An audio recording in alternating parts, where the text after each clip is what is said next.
Hello everybody. Today I'm going to be talking about Judah, the other hero of the Joseph story. I call it the Joseph story because, obviously Joseph's the hero of the story, but there's a underlying hero as well, one that doesn't get as much recognition, and that's Judah. And by no means am I ever trying to take something away from Joseph the righteous, not at all. In fact, I'm so obsessed with this story that I could talk for hours on Joseph, but it's been spoken about, so I feel like I'll make a video on Judah, because maybe not as many people are aware of how he is also the hero of the story. So first off, Judah was the fourth son of Jacob and Leah, and the fourth son in all. And he was an incredible person, a strong character. Even though he was the fourth son, he was becoming the leader of the family as well, because his older brothers, Reuben, Simeon, and Levi, had their challenges, which kind of made way for Judah as the leader. Now, it says that all the brothers they were really jealous of Joseph. They disliked him. They couldn't even speak to him, it says. Now, we don't know who more than the others, but at first there actually is even a third hero to the story, and that's Reuben, who tried to save Joseph as well. He failed. It's not that he failed, actually. It's just it didn't work out. In the end, he wasn't able to get it done. He had other stuff to do for his father, and he didn't anticipate the brothers to sell him. So Reuben wanted to save Joseph, but he didn't make it on time. So that made way for Judah to have to save Joseph. Now his brothers, all the other 8 of them, Reuben was away, so the other 8 of them wanted to kill Joseph, but Judah said, no, we can't kill our brother, he's our own flesh, let's sell him to these Ishmaelites. So that 100% saved Joseph's life. Was it the best thing he could have done? No, it says he could have even done even more. But it was Hashem's will that Joseph should have gone to Egypt, so it's obvious that all this happened for a reason. But it says that Judah could have done more, but he still saved his life, and that's why Jacob blesses him in the end. He said, a cub and a lion is Judah, you had mercy on the prey, and that's why even the king, I think, comes from Judah. But you see how that was a great act. Another act that Judah's the hero is obviously the story of Judah and Tamar. I don't have time to get into the whole story. It's such a poignant, incredible story. But to sum it up, Judah was basically completely honest about what happened. He took complete fault. He repented. If you don't know the story of Judah and Tamar, I suggest you listen to Tovia Singer's version of it, or somebody like that, or Rabbi Mizrahi. They'll give you great explanations of the Judah and Tamar story. So Judah did that, and then Judah comes again to do an incredible act, and I'll explain to you what that is. It's 2 more actually. When Joseph is in Egypt, he's the viceroy, did incredible things, he got his way to the top.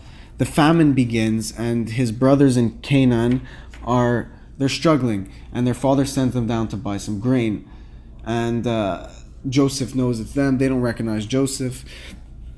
And you guys are aware of that story, I'm sure. If not, again, I suggest you listen to it, a rabbi talk about it, or a scholar. But that's a great story. But you know that story. But you may not be aware of the part where Joseph has Simeon arrested, and he says, bring me your youngest brother Benjamin. That's how I'll know you're telling the truth. That I'll believe you, that you're not thieves and you're not spies to spy on our land. Bring your youngest brother Benjamin and I'll believe you. And he took Simeon, he arrested Simeon and put him in jail as insurance. And they went, and at first when they got back to their father Jacob, he was reluctant. He didn't want Benjamin to go. He said, no, Benjamin's not leaving. And Reuben said, if I don't bring him back, you can put my 2 oldest sons to death.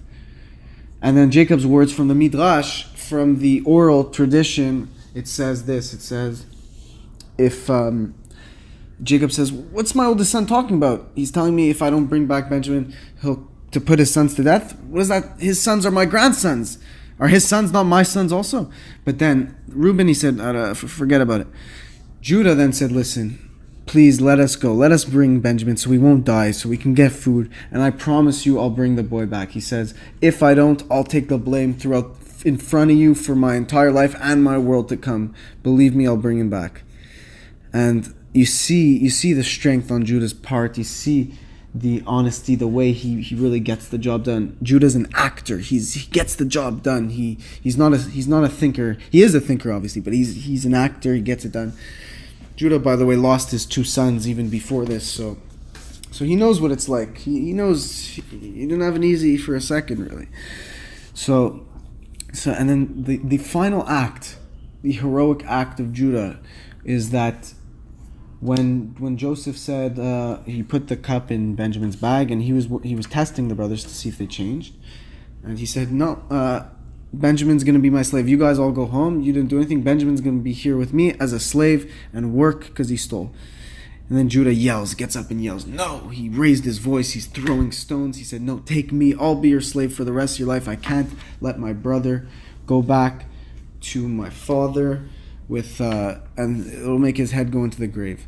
And that made Joseph lose it. He started bawling. He told all the Egyptian soldiers, get out. And he revealed his identity to his brothers. And as you know, the story, for a couple hundred years, things were very good.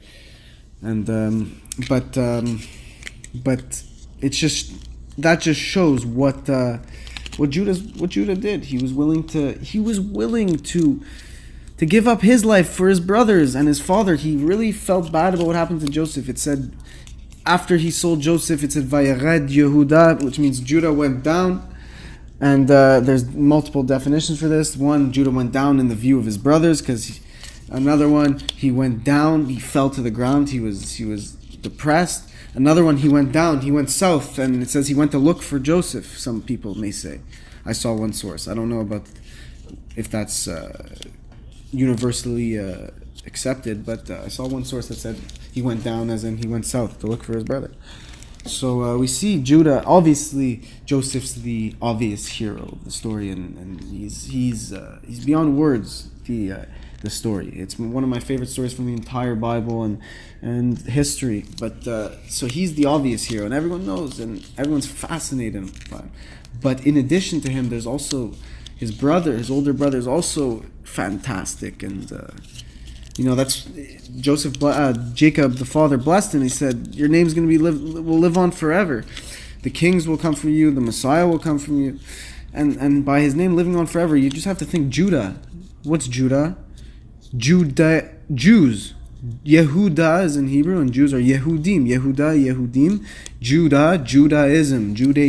So his name is living on forever. I mean, out of all the brothers, he probably, I guess, left.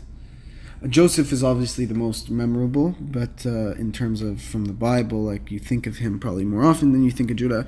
Not in all cases, obviously, but the name Judah, I think Judah had more of his descendants are the remnants of the tribes. I think But listen, when the Redeemer comes, all the tribes will come back. So I appreciate you guys watching my video. God bless you all. This is a new channel I'm starting. If you have any questions, ask. I'll try to answer them in the next video. So please subscribe, and I really enjoy this. I've made videos on other stuff in the past, but I'm gonna try getting into more biblical things, because that's what interests me nowadays, and so I'll try to share it. Thank you.